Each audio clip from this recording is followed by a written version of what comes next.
All right, good afternoon. It is a wonderful second day at Sound Careers in Healthcare event week. We all want to thank you for coming and joining us one more day. This is day 2 out of day 5. We've just got 3 more exciting days after today. For everybody, just so you know, I am sharing a presentation, so make sure you can see it.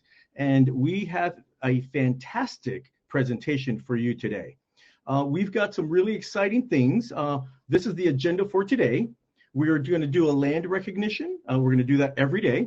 Winning announcements. We've got winners, student panel, and then followed by a professional panel. So get ready, hold tight, and we've got lots of exciting things. As you can see below, we do have our 4 major sponsors: Pierce College, Clover Park, Technical College, AHEC Western Washington, and Seattle Children's Hospital. Thank you. What to expect this week. After today, for Wednesday, Thursday, and Friday, we're going to have concurrent sessions. These concurrent sessions, you'll see them on the schedule as A and B. They're ones from 3:25 to 3:55 and 4 to 4:30. But wait, you've got to join us at 3 o'clock, 3 p.m. every day. Come here, and we're going to do the welcome announcements, and then we'll break out for those concurrent sessions. To start, we're going to start with our land navigation. Chief Seattle, namesake of the city of Seattle. This is how Seattle got its name, if you didn't know. He has this quote: "This we know, the earth does not belong to man. Man belongs to the earth. This we know, all things are connected like the blood which unites one family. All things are connected." And there's a picture of him. The name Seattle is an anglicization, of Seattle, 1780 to 1866. The most famous Duwamish chief. Seattle's mother, Sholitza, was Duwamish, and his father, Shwebi, was the chief of the Suquamish tribe. It is said that Seattle was born at his mother's Duwamish village of Stuku on the Black River, in what is now known as the city of Kent. So a little history for you.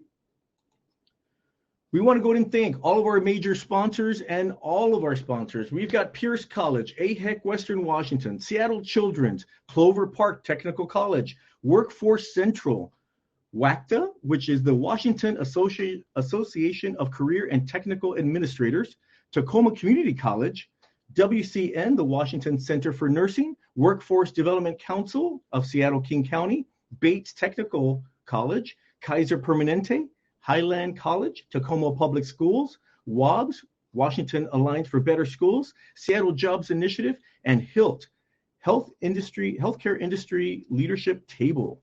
Thank you to all of our sponsors. We appreciate it. And now, we got prizes. We got prizes to announce from yesterday, just like we were talking about.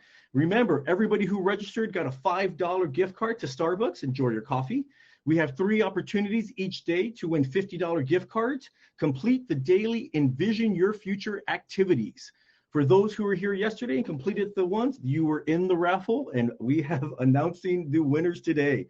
This is due every day by 9 p.m. So for today, you've got activity Envision Your Future number 2. By the end of the week, here's another way to win. Through Friday, you must attend every day this week to be in the running for these 3 raffles for $500. Then we have 2 raffles for $250. So stay, and there are 26 ways to win. The winner could be you. Other prizes that we have the Children's Hospital Scavenger Hunt. One winner for those who completed will be in a raffle drawing for $250. Wow. This is available for completing the activity that's due by Thursday, 9 p.m. So don't forget to finish that scavenger hunt. We also have the leaderboard. We've got our top leaders. The leaders are recognized for all their activities and staying engaged. This is doing the surveys, staying engaged, asking questions, completing all the feedback forms, and doing the daily activities. The more active that you are, the more you're going to be on the leaderboard. And I've got the top leaders ready to show you right now. Once again, these are calculated after the virtual event. Why? Because on Friday, you still have abilities to earn points. So stay active, stay engaged, and let's see who wins. Little bit of information on the scavenger hunt. Don't forget, $250 winner, one $250 winner. You can find the scavenger hunt on the scavenger hunt tile. Don't forget, that's on the main page. Complete that and complete it by Thursday, 9 p.m. One random winner will be selected. The winner could be you. Envision your future, activity number 2. This is the second day for the second activity. We are asking, where are you working? What kind of place is it? Describe what you are wearing to work. Tell us more about your full work outfit. It could be what I'm wearing. Share up to 5 emotions you're feeling going to work at a place you enjoy. Easy peasy, no problems. Just fill out that survey and you are already in the running for those prizes of $50. This is due by 9 p.m. today. 3 random winners will be announced tomorrow at 3 p.m. These can be found in activities and surveys. All right, winning announcements. Congratulations. We've got 3 winners of $50 gift cards. This is going to the 3 names you see up on top. We've got Zarami, Ursula, and Shriyaz. My apology if I did not pronounce those as fully as I could have. But we want to welcome you and congratulate you because you just won $50 in a gift card, and that will be sent to you already. Congratulations. Virtual round of applause. We are pretty excited for you. For anybody else, thank you. For anyone else who wants to win, finish those activities every day. Easy peasy, takes it just a few minutes, and you could win. And thank you to our sponsors. The activity leaderboards. Here we go. More ways to win. Remember, the top 5 overall leaders at the end of the week are going to win prizes. These are recognized for attending each day, completing the session surveys and conference feedback forms. Use ask a question or heart it so that you get points for doing that and turn in your Envision the Future daily activities. All right, are you ready to see our leaders? And this is just since yesterday, so this can change any day now. More ways to win. I should have a big script on just more ways to win.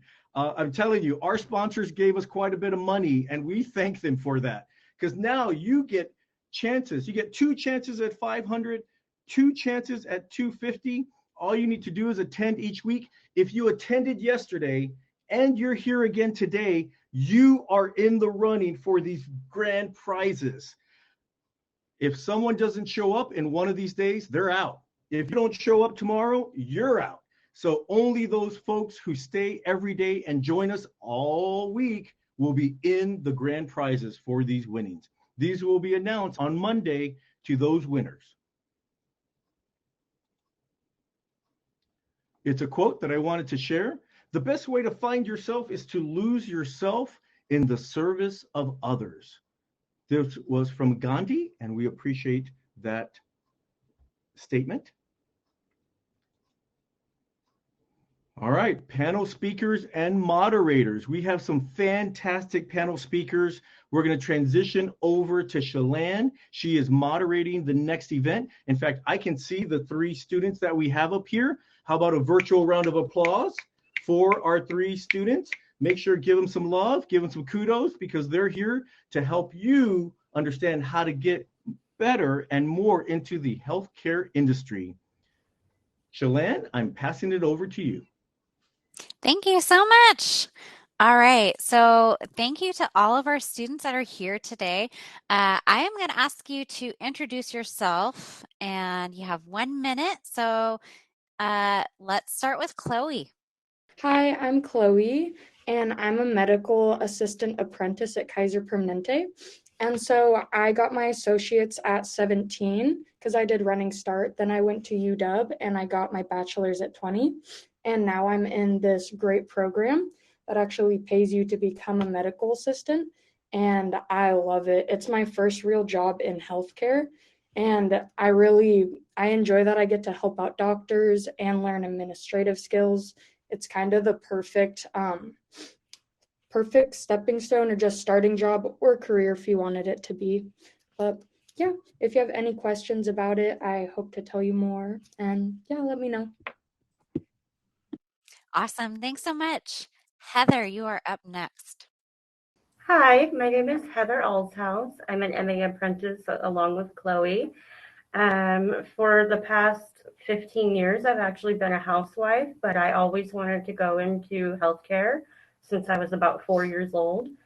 And so then I got this amazing opportunity to join the program, and I'm using this as a stepping stone to finish out my nursing degree.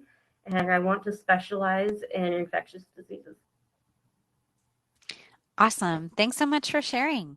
And Kira. Hi, I'm Kira. I am a third-year family medicine resident in Tacoma. I spent a long time figuring out what I wanted to do, but always was interested in science. And so I got the required courses in college and then spent a few more years trying to decide what exactly it was in science that I wanted to do, specifically whether or not I wanted to do more public health. And I decided that I wanted to go into medicine. So I finished medical school and now I'm almost done with residency and hopefully will be around in the area doing family medicine. Awesome. Thank you so much. All right. So, what we have for you all today is a round of 20 questions. We're going to rapid fire them to you.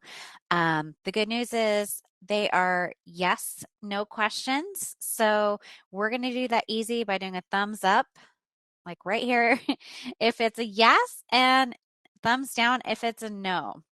And get your thumbs ready. Make sure they're here and not out here. We won't be able to see you. Awesome. Okay. First question. Was one of your favorite classes in high school math, chemistry, or biology? All right, that was easy. Do you like creative arts, such as music, dance, or art? Do you consider yourself a people person?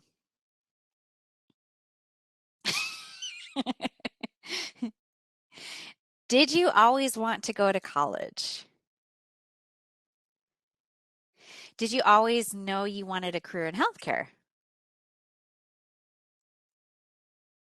Do you have a family member who works in healthcare? Are you a first generation college student? Did you receive at least one scholarship or any funding to help you pay for college or graduate school? Did you attend community college? Did you struggle the first year of college? Did you work a job during college? Did you ever say no to a party or social outing so you could study? Did you ever say yes to a party or social outing when you should have been studying instead? Did you ever visit your college professors for extra instruction during college? Have you had a mentor or someone to help you during your academic career? Do you sometimes feel disappointed or sad, especially with school? Yeah. Have you ever made a big mistake? Okay. Did you ever get the sense that someone did not believe in you? Did you keep going anyways? And then that's kind of it for the rapid fire. So I'm going to open it up, and thank you for that. That was really interesting and fun. So tell us, so you want to open it up to the whole group, and anyone can pipe in to answer, and you don't all have to answer. Why did you choose healthcare as your profession? What was it that made you say, that is what I want to do? For me, I was 4 years old, and it was a group of doctors and nurses who came to my school just like this. and they spoke about their jobs and what they did during the day and how we should wash our hands and not share utensils and food in order to prevent the spread of disease. And I knew right then I could do that and I could commit to it. And by the time I went home that night, I knew I wanted to be one of them. I wanted to work with them. That's awesome. Chloe or Kira, do you have anything to add? For me, I think I've always been pretty academically inclined. So when I first did like biology in high school, it was something that like I wanted to know more. I wanted to know more. So with like anatomy, physiology, it's something I just keep wanting to learn about. And what's amazing about healthcare is you can never know everything. And there's just so much to learn. And I really enjoy that associated with the patient care. I also really enjoyed science classes, and that was something that I enjoyed doing. I did that all through high school and college, but I thought I wanted to do public health, and I spent time doing that, like I mentioned, and it became more and more obvious to me that spending time in a lab, which I did as well, and being in public health was a very long time invested to maybe make very small changes in people's health. And I didn't feel like that would forever be a fulfilling work-life balance for me. And medicine provided an opportunity to help people on a day-to-day basis and still potentially only make small changes at a time, but have more of an impact on people. And I still am interested in doing the other things, and it's not that you can't do both, but I think that this choice is something that feels more fulfilling more regularly than, especially the last 3 years has shown, being in public health where you may not have the impact that you want or be able to have the same conversations with people that I can as a doctor. Awesome. I was going to ask Chloe, so can you tell us a little bit about your educational path? I know you talked about it a little bit, and so we have Yeah, middle schoolers and definitely. high schoolers. So I was saying I graduated from Stanwood High School at 17. So I got my associates by doing a program called Running Start. I don't know if any other high schools have it, but it's great. You graduate high school with your associates. And then I went straight to the University of Washington, and I ended up getting my Bachelor's of Science. I majored in just general biology, and I graduated last year, so at 20. And after that, I really wanted to get into healthcare. And to be clear, you don't have to have a bachelor's to become a medical assistant, but it was something I looked into, and it really kind of aligned with what I wanted to do because I do eventually want to be a physician assistant. So I'm getting clinical hours, and I think this is the best way possible, just front facing with patients and working with doctors. awesome. And some of the questions that are related here in the chat say, should we do Running Start if we want to be in health careers? That's one. And the second question is, what classes are recommended for Running Start? When I did Running Start, I knew I wanted to be in healthcare, but I wasn't really positive. So I did kind of take it easy. But I would say if you want to go straight into general biology or a science-based major at a university or somewhere, definitely start off your junior year in high school taking the whole series of general chemistry. Then you want to take your general biology the second year, or you can flip flop those, but you definitely want to take your general chemistry and your biology early. So I would definitely recommend it because it's free college. And if you have issues with paying for college, that is something great to take an advantage of. So Awesome. And I'm going to ask Kira, so what advice would you give to high school seniors? Very open-ended. Yes, that's a very general question. Don't worry if you don't figure out in senior year of high school what you want to do with your life. Um, but more seriously, I think if you are interested in doing anything that you think is going to require long-term school, try out that work as a volunteer, or I've had many conversations with people about the stupidness that is unpaid internships, but unfortunately, this is the world that we live in. So while you think that you still have the ability to do that, trying to do those kinds of things is helpful. So in like summer, in time right after high school, when you may still be with your parents, is the time to get those experiences in. And it doesn't have to be a long time, but just trying to get a sense of what kinds of things you actually enjoy doing, because the day-to-day life of different professions is very different than you may expect or be taught in school. So I think that's a really important thing to try out early on. Other things would be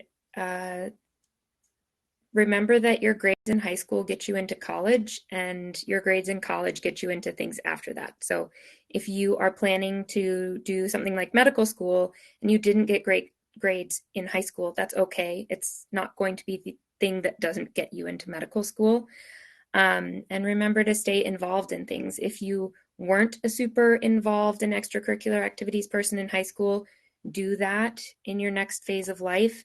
And if you were a super involved person, make sure that you don't lose the energy and do keep staying involved. And those are helpful things for moving forward. Your grades are not the only thing that get you into later school. Those are all great pieces of advice. I'm going to ask Heather, since she hasn't had a chance to talk much. Do you also have any advice to those high school seniors out there?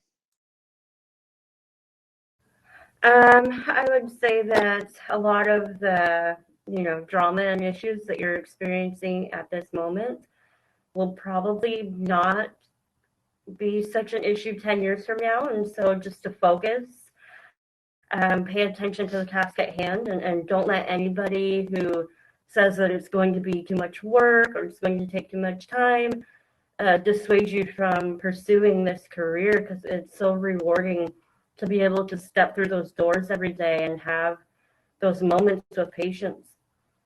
So just keep at it and don't let anything stop you. Thank you. That's great. Someone else asked, do you ever have to do any internships? So they're probably interested in what is that experience like? You do some classroom, but what are internships like? So I think that depends on what internship you do. I worked in a lab one summer in college as an unpaid intern, and basically was exactly what a research assistant would do if they were paid. And I prepared samples, and it was a malaria research lab, so I did a lot of like genetic alteration of malaria parasites, and worked in the lab just like anyone else who was working there. I just didn't get paid. So I think some internships are like that. Some are perhaps your more classic, like getting coffee types of things. I don't know if that exists in the science world quite as much, but most of the internships that I saw were a lot more focused on actually training you to get skills and be helpful to the lab or the public health group that you were participating in. I did a lot of volunteer work that was similar to internships. So going over data that had been collected in field sites and adjusting it so that it was more easy to be evaluated in a graph. I worked at Harborview as a volunteer for a long time, those kinds of things. So it really does depend on what you're doing and what field it's in. Thank you. And for Chloe and Heather, you are in an apprenticeship, and that's kind of like an internship, but not really. It's kind of a mix. So, do you want to tell the students a little bit about what that is and what your experience is like? And we'll start off with Chloe, and we can go to Heather right So an after. apprenticeship is sort of like an internship, but normally internships, like Kiara was saying, is not paid, but in our apprenticeship is. So our medical assistant apprenticeship, normally the route is you would pay to go to an institute, you would take a class for about a year, then you'd do an externship at a clinic. So you'd be there for about a month, and then you'd take your exam, and you'd be certified after that. But our apprenticeship flips it around. So instead, we're in the class for about a month, and then we're straight into the clinic for about a year after that. And we're actually taking our certification exam in about a month. So that's 6 months into the process. So halfway than normal. So what's great about this program is that we're getting paid the whole time instead of paying to be learning. So I think it is a great opportunity if anyone does want to look into it. And if Heather would like to build on that. Yes, what I love about it is that you're going to be getting your certificate without student debt. I know many MAs that currently are still, they've been working at it for 5-6 years and they're still paying it off. And so it's an amazing opportunity to step forward without that weight on your back. They are also very supportive as far as providing you with tutors. If you need any other sort of financial assistance, they help you with that. And your mentor really holds your hand the whole way. So if you have any questions, you're feeling insecure about something, they're there for you. So yeah, if anybody has any other questions about that, I'd be happy to answer. So, you talked about having mentors, and every one of you put your thumbs up that you had a mentor or somebody who helped you along the way. Can you talk to us for a second on who was your mentor and how did you find them? Why were they important to you?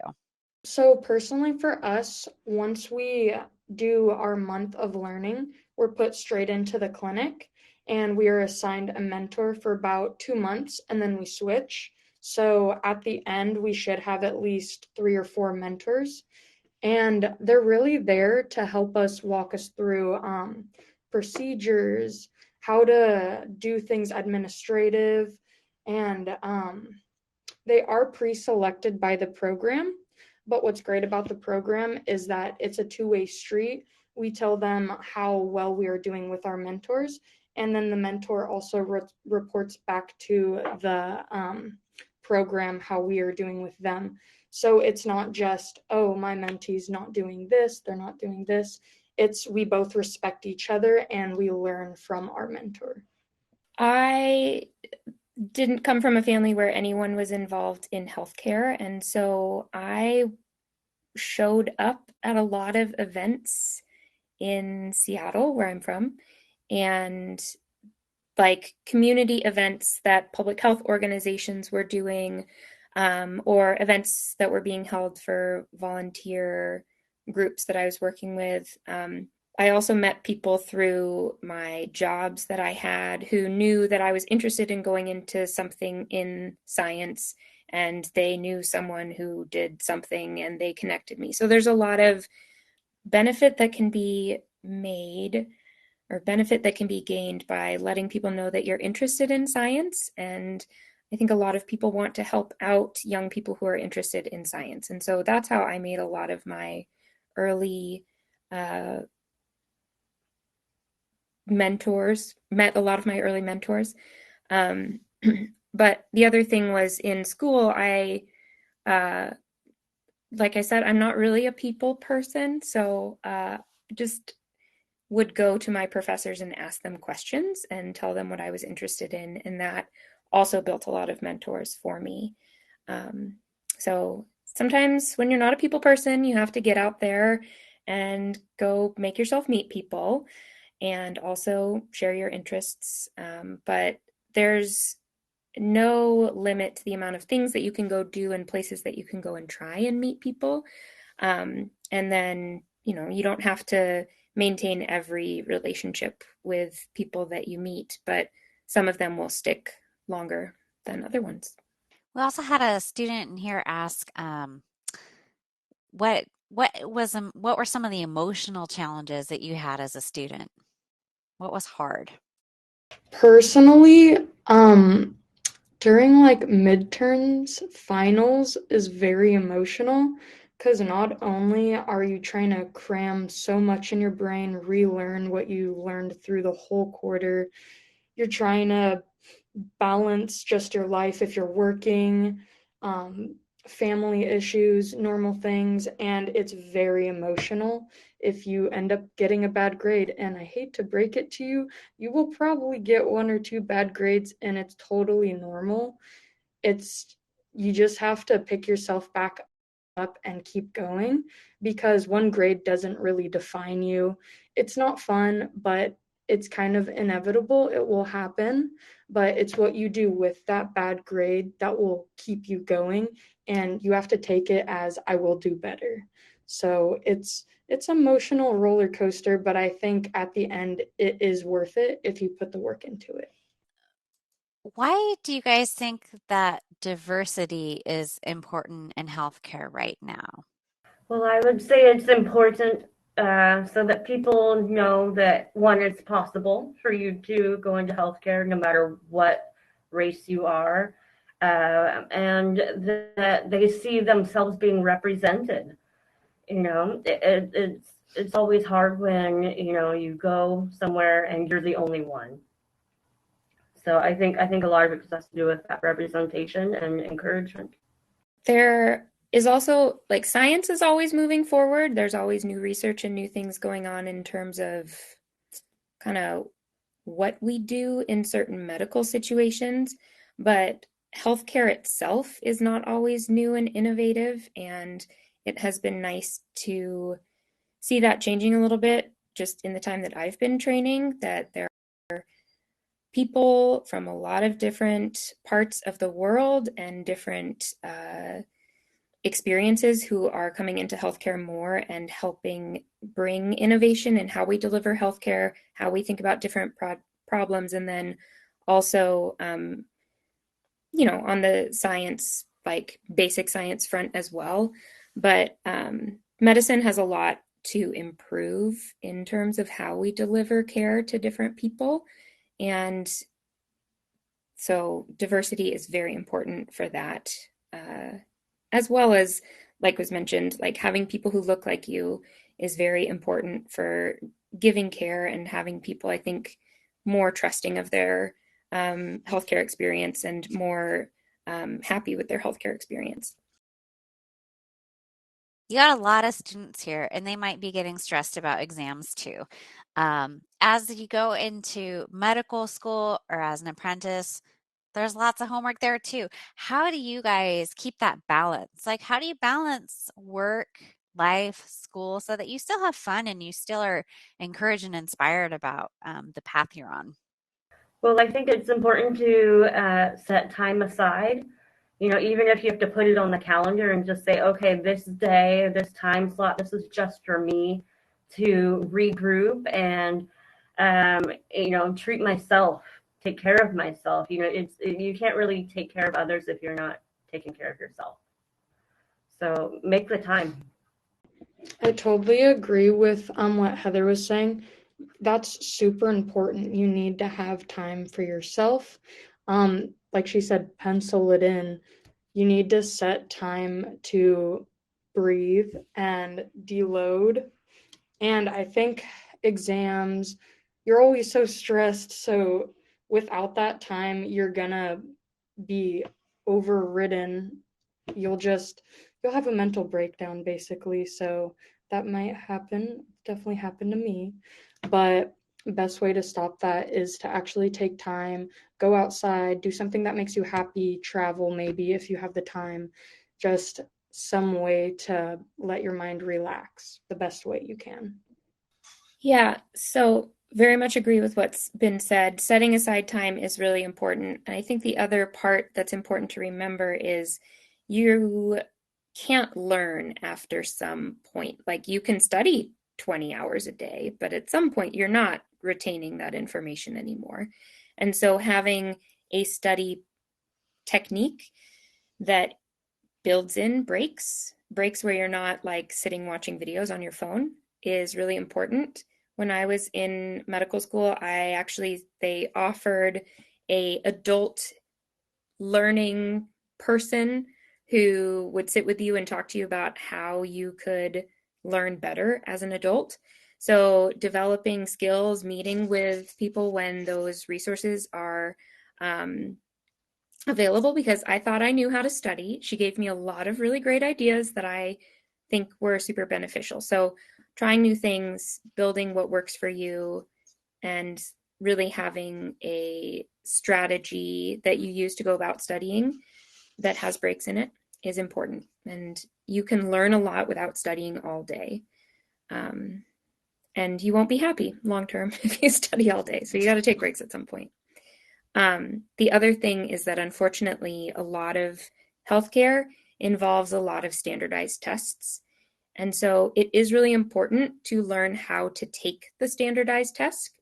Knowing the information is important, but studying how to take the test is important too. And there are, I think I watched some like YouTube videos before some of the more major tests in medicine to really learn how to take those tests in an effective way. Awesome. Those are all really great tips. I'm so excited that you three were able to join us today. I'm going to hand it back over to James and my colleague Lindsay, and we're going to transition over to our industry folks. And so they have already gotten jobs in healthcare, and we're going to hear from them as well. So thank you all so much. And how about a virtual round of applause? Let's give it up for our student panelists.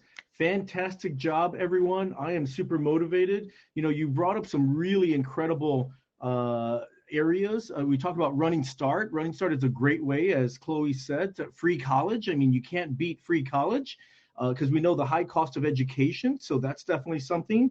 In addition, you know, we heard a lot about envisioning your future. As you know, that is the theme for this entire week, is envisioning your future and keeping it in focus. When you think about that, when you think about envisioning your future, it's not just kind of going through the motions, but it's keeping your goals right there in your head, right there in your brain, right there in front of you, so that you know which way you're going. The clearer and the more that you can do that, the better. So that was one of the other things. And then we talked a lot about internships and apprenticeships. That's amazing. Those are opportunities for you to get involved. And one of the things that Kiera said that really was striking to me was getting involved in the community events. Kiera, I think you said about like volunteering, community events. I'm going to tell you, the more that you know where you want to go and the more that you share it with other people, the more that's going to come into focus. The quick question that I've got for all of our three panelists here, because I've got one more, what did you think you were going to be when you were a kid? Like, what ideas did you have? If you didn't, you know, maybe it was going to be in the medical field, but what did you think, you know, and how did that go? I mean, I remember when I was growing up, I first thought one thing, and then 4 years later, I'm thinking of another thing. And, you know, and one time I'm there and I'm going, oh, this is exactly what I want. Like, this is what I want. But then a year later, it kind of changes. I have that question for all of you, and let's start with Chloe. Chloe, what did you want to be when you were younger growing up? You know, what ideas did you have, and then when did it kind of So happen? actually I did since I was like 10. I wanted to be a doctor. It did start with Dr. Pimple Popper, if anyone else knows what that is. I But can't believe you said that. I do think I did kind of put myself in a box though, instead of exploring other options. I didn't even know what a physician assistant or a medical assistant was until college.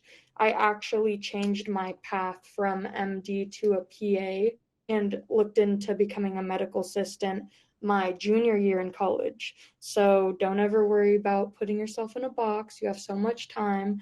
Just go with the flow, and what you want to do will end up happening. Okay, so kudos to Pimple Popper videos. Wow. All right, I didn't know that was coming into play in this conversation, but thank you, Chloe. Kiera, let's go with Kiera, and we'll end up with Heather. Kiera, you're next. I wanted to drive the ice cream truck as a high school job. That was my dream as a child. And then I wanted to be an artist, and it turns out I'm not that good at art. But I will add on to that someone had asked if you already know what major you're going into, should you do other things? And I would say if you already know what major you want to do your major, but don't forget that you are not just your major, and you should pursue other things that you enjoy doing. And that looks good to people that want to hire or take you as a student as well, that you have interests outside of just, I am going to get the best grades that I can possibly get to get into this program. So Right. I may not have become an artist. Sadly, I was not skilled enough to do that. And also, it was not my passion as life went on, but it is something that I still enjoyed doing. So having interests outside of medicine is an important part of my life and happiness. So, yeah. That's a really good way to go with it. So thank you. And I think if anybody wants to drive an ice cream truck, I think that's a great way to go. There's lots of great things you can do. I'm not kidding. I'm being serious. That's a great occupation if you want to do that as well. So I think it just requires more people skills than I have. True. You are dealing with people the whole time. Yes, that's true. Heather, let's go with you. What did you want to be growing up? Well, I always wanted to work in healthcare since I was 4 years old. And by the time I was 9, I knew I wanted to specialize in infectious diseases. There really wasn't anything else, but maybe a close second would be architecture. But medical was always such a more direct path for me. So, yeah. Nice. And, in each of your stories, what I heard is follow your passions, follow what you like, follow what you're good at, and keep that in focus, right? Because as Kira said, she wanted to be an artist, but then she realized she wasn't as good in art as she would have liked to have been. Or if you want to do something, but, keep those options open and keep that idea in focus in the future. So that's a great way to go. Once again, we want to thank all of our student presenters. Virtual round of applause. Thank you. Y'all have been amazing and wonderful and inspirational. And also thank our moderator, Shalane, who did a fantastic job. Virtual round of applause for Shalane. So thank you. Yeah. We are going to let our panelists go now. And so you can take yourself off video, but thank you very much. And what we're going to do is we're going to transition. Say bye to everybody. Thank you. We're going to transition onto we're going to invite Corey. Corey's going to come up and talk to you about AHEC Western Washington. She's got a special presentation just for you. Corey, take it away. Hi, thank you so much for this space. The Area Health Education Center for Western Washington is a sponsor of this event and a planning partner. And it's just an amazing experience to collaborate with all the people that make this event possible and to hear from all these amazing speakers, working professionals, students, and people committed to building programs to help students access careers in healthcare. And I wanted to note that I've worked in healthcare now for quite some time. And in high school, I did not have good grades. I did not do well in science or math. I enjoyed science and math, but I was not encouraged, and I did not know how to take tests very well. But I eventually learned. I persisted, and I followed my heart with it. I care for people, plants, and animals, and knew that I needed to do something in that. And that love for that passion is what helped me eventually get good at science and math to be able to pursue my careers in healthcare. So I just want to put that out there for those that may be kind of feeling like, wow, I'd love to do healthcare, but felt possibly a little discouraged about high school. I know I had a lot of challenges in high school. Anyways, I'm here to kind of just provide just a little window into AHEC. There's my screen share. I just wanted to give a little bit of information that the Area Health Education Centers are here in Washington. We have 2 centers right now. We'll hopefully be adding to that across the state. And the reason why I want to introduce Area Health Education Centers to you is because we're here to help you along the whole journey. So Area Health Education Centers have camps and resources and internships. We know different programs. Some of the programs we offer ourselves, some of them are referrals to other programs across the state. We're here to help you connect to things while you're in high school. And then once you're in your health professions training programs, then we're here to help you with some more training programs and access to immersion, shadowing, referrals to other programs and scholarships. We're here to connect you to really cool research projects and updates in the field of healthcare. And once you're a working health professional, continuing education and more resources to help you do well at your work. And then once you're a seasoned health professional, we'd love to bring you right back around to be preceptors and mentors. And all of what area health education centers do is primarily in support of working in our communities that are experiencing shortages of health professionals or otherwise are not accessing healthcare as much as other communities. We call them underserved communities. And just like Jesus talked about yesterday, we're a part of the Health Resources and Services Administration program. So we're one of those programs that helps connect you to those programs, just like Jesus talked about, those loan repayment and scholarship programs that are available. And even if you move away from Washington, we're all across the country. And this week you can connect into some of our events and hear from some of our students. So yesterday you heard from Alex Rodriguez. He's one of our AHEC scholars. And we'll have two groups speaking tomorrow about their journeys and their healthcare programs as AHEC and their experiences as AHEC scholars. And on Friday, I'll be talking more about pathway programs and where to connect into a lot of these programs that will help you build your resume and connect into opportunities that can lead to health careers. And I'll follow that with more information about those health core programs like Jesus talked about. So I'll look forward to connecting with you, and I hope you'll find your AHEC near you and connect to amazing resources. Thank you, Corey. Definitely something for you to check out. And just like our speakers were saying earlier, get involved, stay active, check out this information that Corey just said, make a connection. The more that you reach out and you connect with people, the more connections and support you're going to have. I got to tell you, there's one of my favorite quotes. It goes, if you want to go fast, go alone. If you want to go far, go together. And that's what you want to do. You want to go far. Why? Because you can go fast and you're going to might hit a wall, a burnout or something of that nature, and you don't really want to. But what you want to do is you want to go far. So you got to be on a team. You got to have that support, and you want to be part of that support system for other people. That's the way that we go. That's the way we do it. And so we have another fantastic presentation set up for you. It's a panel discussion. I just see Lindsay up here on the screen. Lindsay is the moderator for this next professional panel.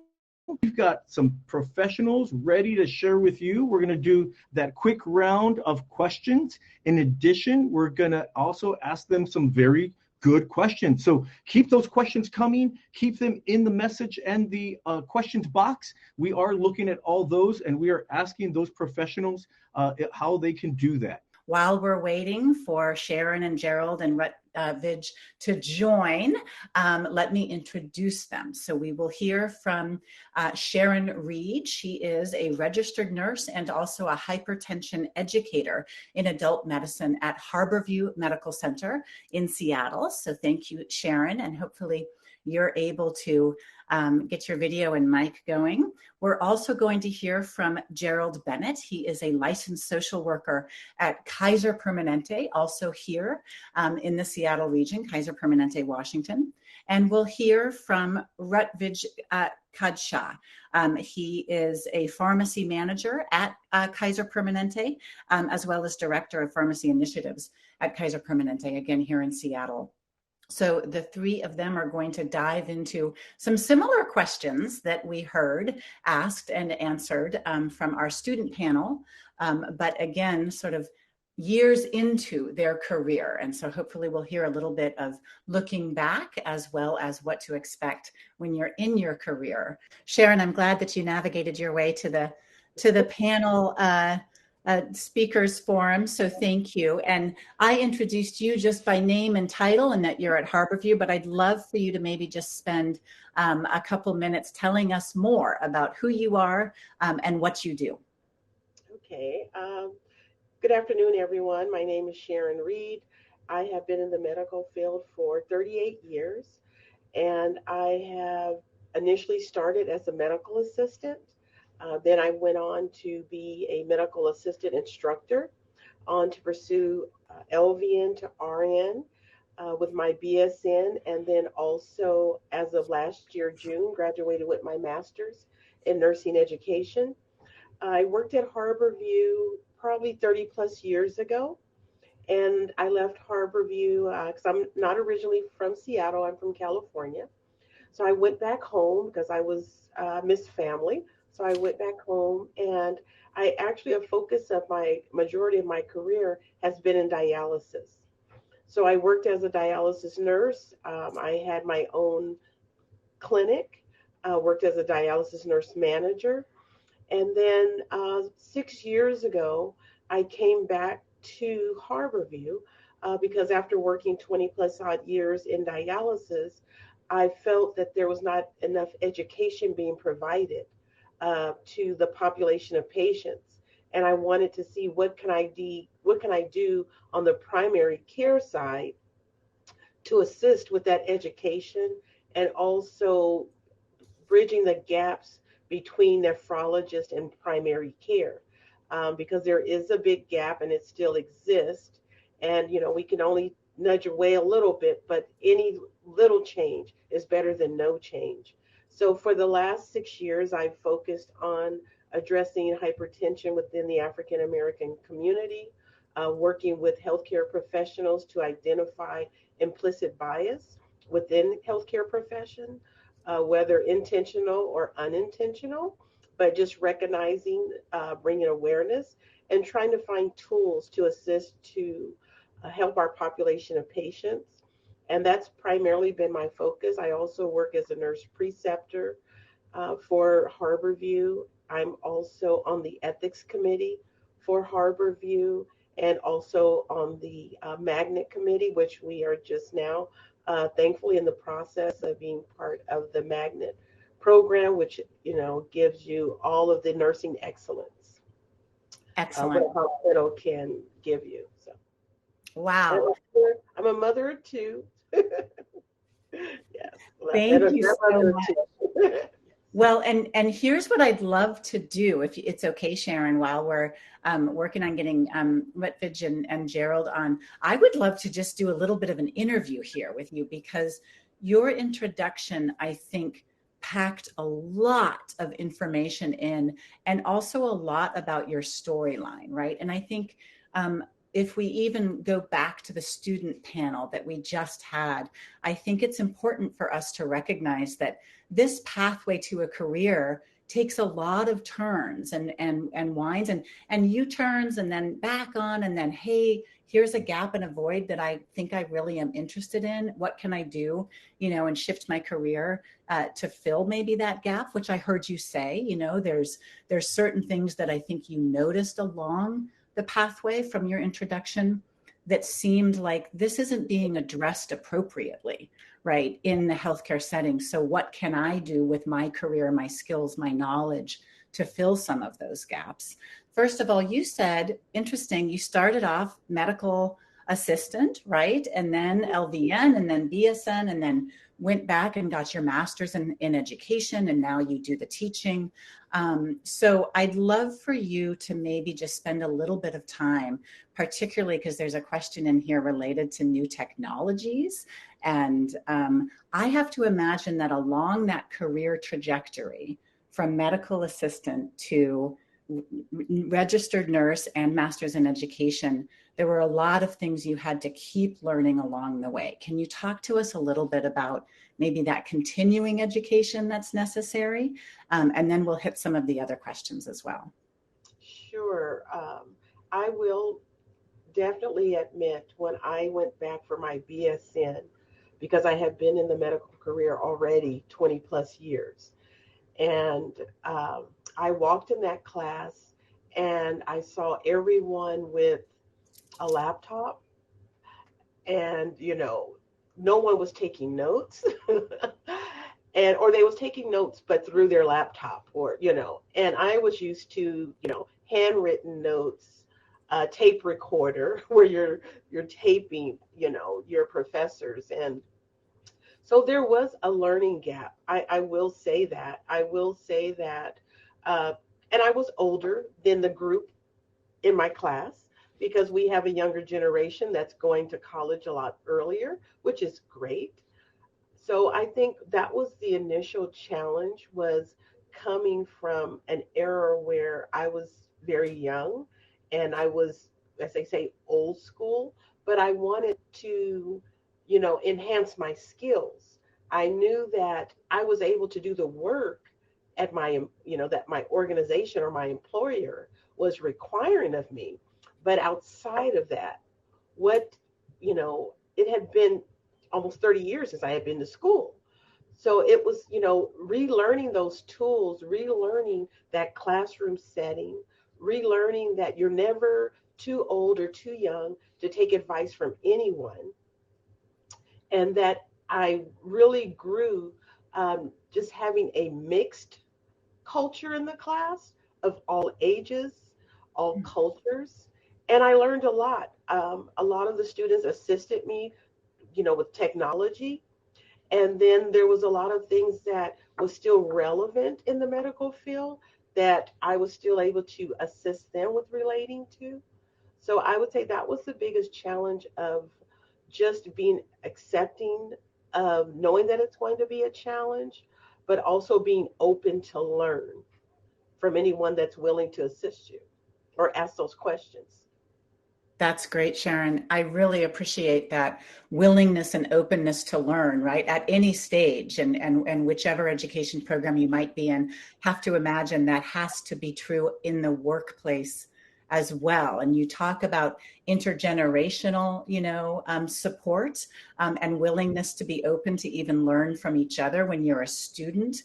Can you talk a little more about the intergenerational, but also you specifically mentioned the implicit bias that happens in a healthcare setting? I'd love for you to maybe tie these things together. How do you yourself in the job, in the workplace, constantly be open and willing to learn and also act as a teacher to others that may be different age, different race, different culture, different background when you are at work every day at Harborview?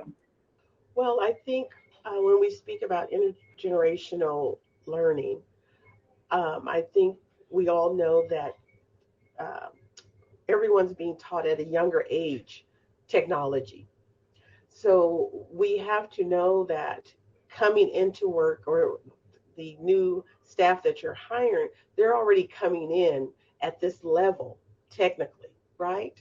They might not have the fundamentals of what a nurse is or what working in a healthcare profession is, but they have all of this technical guru that they can just whiz through things. And as I teach, I say speed will come later. Learn the concept, learn to understand why you're doing something.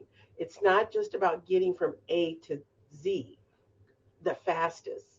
It's about how did you get there? Because it might not always be a straight route to A to Z. But if you understand the concept and you understand why you're doing something, then you can find a new way. That's how we improve on theory, is that we find new ways and better ways to do things.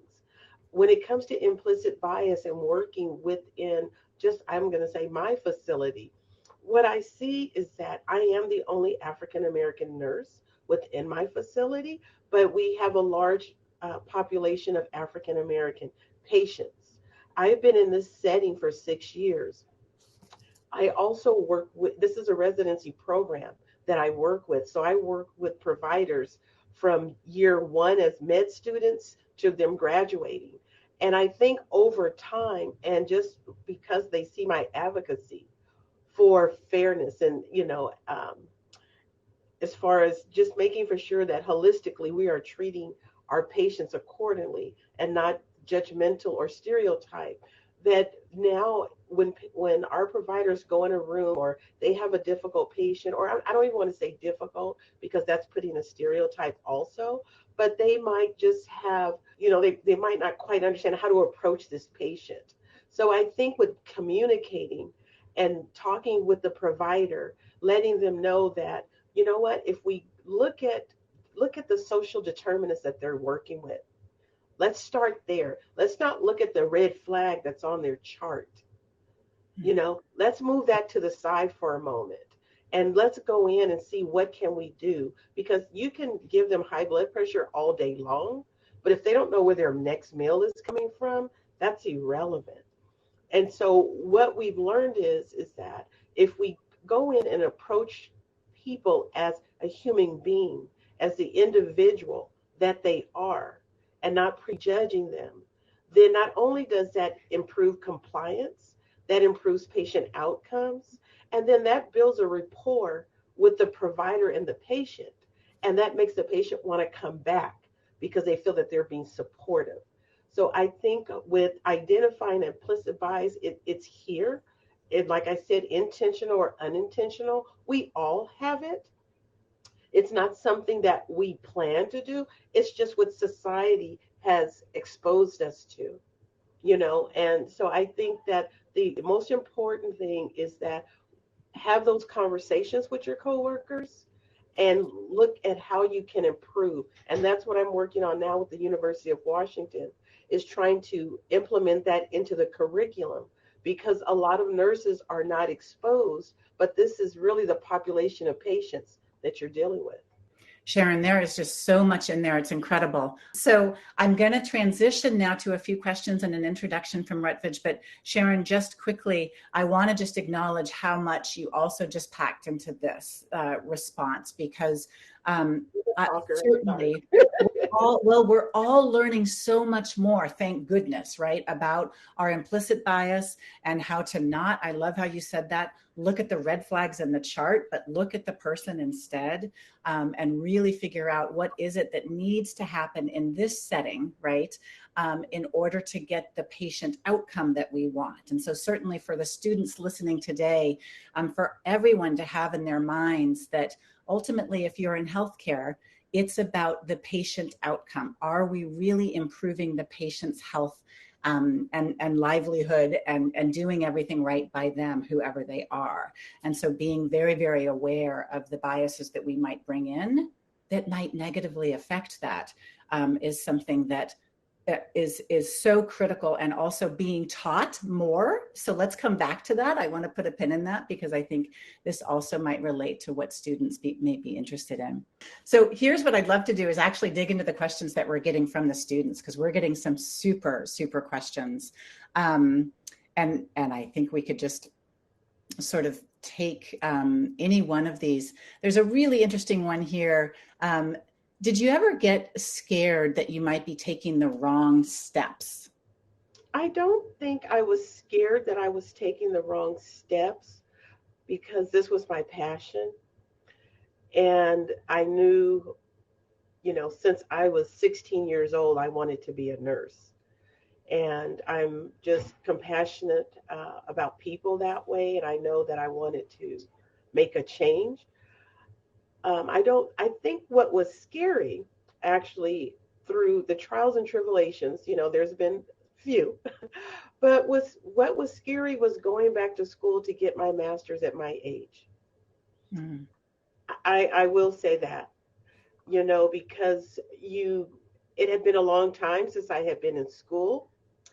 And I don't want to say that I shoot myself in the foot, but, I question, am I going to maintain this and also work full time? Because I never stopped working full time. And then right at the beginning of pandemic, I became a caretaker for my mother, who had to come live with me. So it was like having 3 full-time jobs. Mm-hmm. And so that was scary. But, on the first panel, they talked about support and how really that helps guide you and keeps you stable. And I just want to say, throughout my program at UW, I had the best advisor that called me, that kept me motivated. And through all of this, I was a 4.0 student. And I questioned, how did I do that?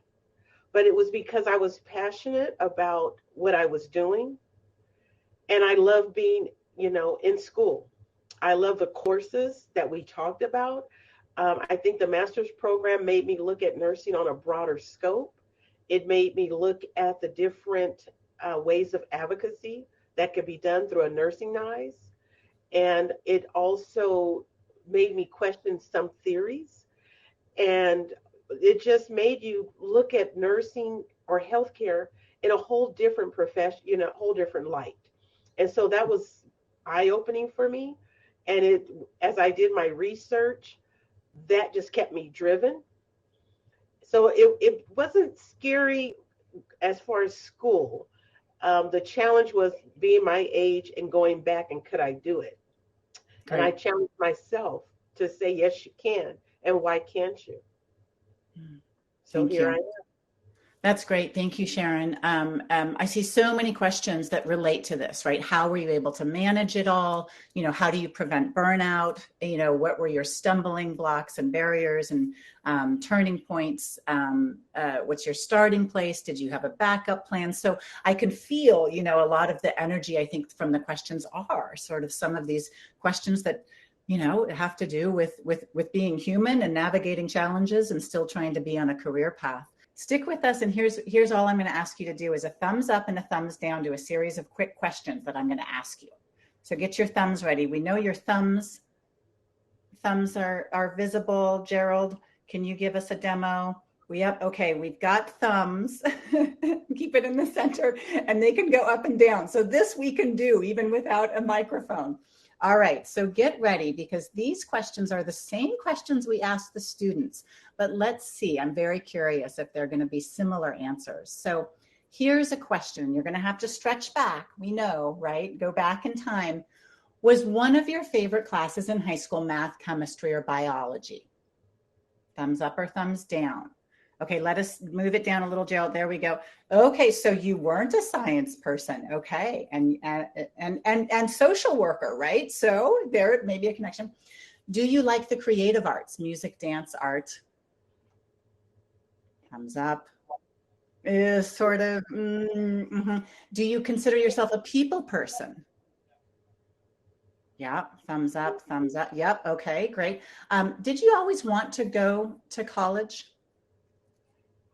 Yeah, okay, you knew this about yourself. Did you know you always wanted a healthcare career? Well, Yes, no, sort of, yeah, okay, yeah, who knows? Okay. How about, do you have a family member who works in healthcare? Yep, not for Rutledge, okay. Gerald and Sharon, was that an influence on your decision? No? Okay, just curious yeah. about that. Are you the first generation in your family to go to college? Yes, for Sharon. No, for Gerald. No, for Rutledge. Okay. Did you struggle in your first years of college? Yep. Yep. Okay, great. How about, did you receive at least one scholarship or any funding to help pay for college or further education? Yes, yes, yes, big time. Good. All of you did. Good, right. Normal and should be, right, pursued. What about, did you attend community college? Yes, no. Gerald, community college? Yes, okay, great. Okay, did you work during college? Yep, so you managed school, managed jobs at the same time, okay. Did you ever say no to a party or a social outing so that you could study? Yeah. Yeah, okay. Rutledge, it took you a minute to think about that.